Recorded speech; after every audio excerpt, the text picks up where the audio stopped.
I don't know how to start this video. I don't know how to start this video. I don't know how to start this video. Oh, that's fine.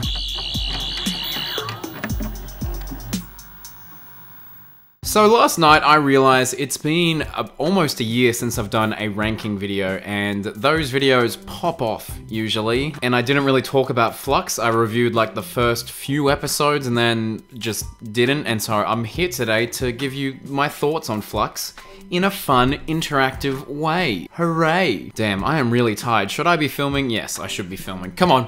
Come on. Crispy Pro, here we go. So yeah, please consider subscribing to the channel if you like half-assed attempts at making Doctor Who videos, and please like the video as well. Okay, come on, I'll get through this. I'm sorry, everyone. So here we have our episodes. We have the Halloween Apocalypse, War of Sontarans, Once Upon Time, Village of the Angels, Survivors of the Flux, and the Vanquishers. Oh boy. And I will add Eve of the Daleks to this list because I haven't talked about that on the channel yet anyway. So, lots to do.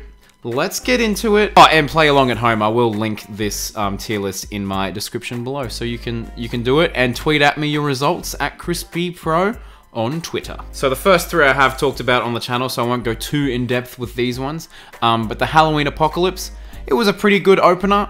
It introduced us to one of my new favorite characters, Dan the Man with the Pan. And it was the opening chapter of Flux. It introduced a lot. Some would say too much. I think this episode is a teeny bit jam-packed. Like, there is a ridiculous amount going on in this episode, but it does set up things nicely for the series and did get me really excited for the series to come. Let's go! Oh, is it B?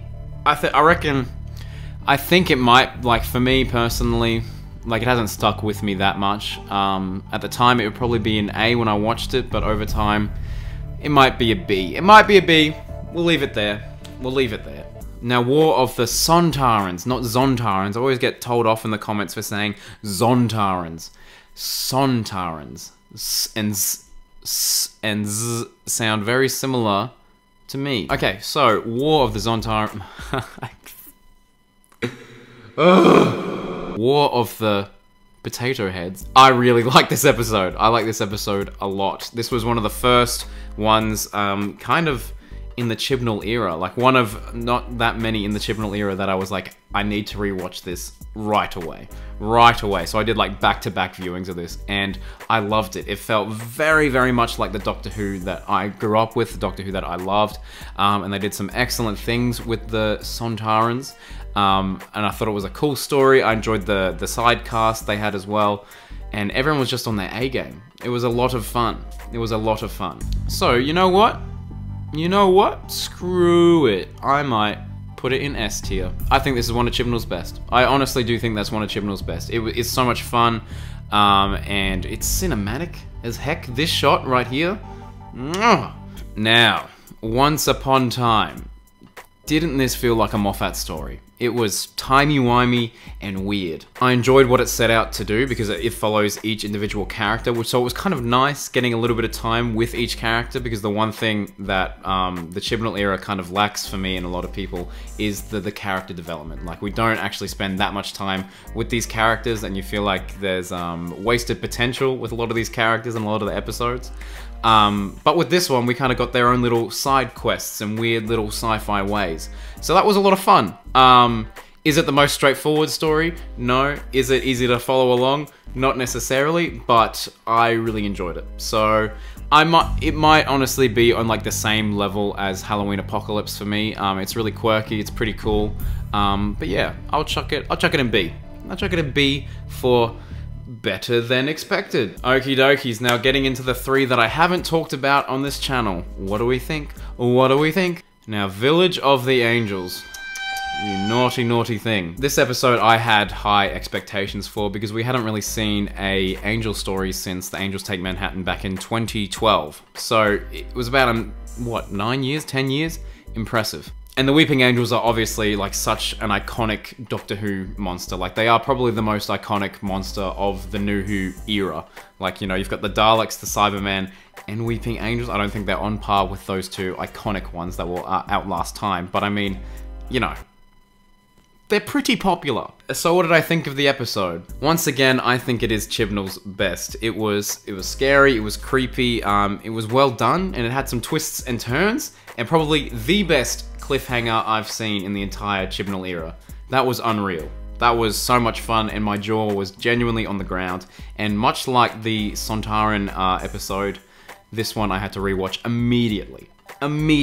It was a lot of fun, but unfortunately on rewatch, it's harder to watch now because of like the whole Flux inclusion. Like you can obviously see that this was meant to be like a solo episode in the series, and they were like, nah, this is too good. We need to still keep it in the series but make it work with the Flux. Which is a shame because I feel like that kind of detracts from the story. Am I still in focus? I really hope so. So, anyway, back to the episode. As I said, it was on par with the Sontaran episode, so I'm gonna put it in S. Oh, I usually do something when I put it in S. I don't have anything here. I'll just dance for a bit. Oh man, that was cringe. Okay, now we are on to Survivors of the Flux. Survivors of the Flux. My goodness, you survived the Flux. This episode is a strange one. It kind of goes through how UNIT was formed. It's basically a UNIT nostalgia trip. And so that's really, really fun to see. And obviously it had the return of Kate Stewart. And I really, really wish they didn't ruin that in the trailer. Can you imagine our collective reaction to see Kate Stewart on screen again? This one doesn't really sit with me all that much. All I can remember is the Grand Serpent trying to infiltrate, and he does successfully. So it kind of feels like a weird little spin-off episode for him. And I don't mind the Grand Serpent as a character. What else happens in that episode? Is that the episode where the Doctor's talking to Tecteun, I think, in that episode? And so it's a lot of back and forth, and then she dies?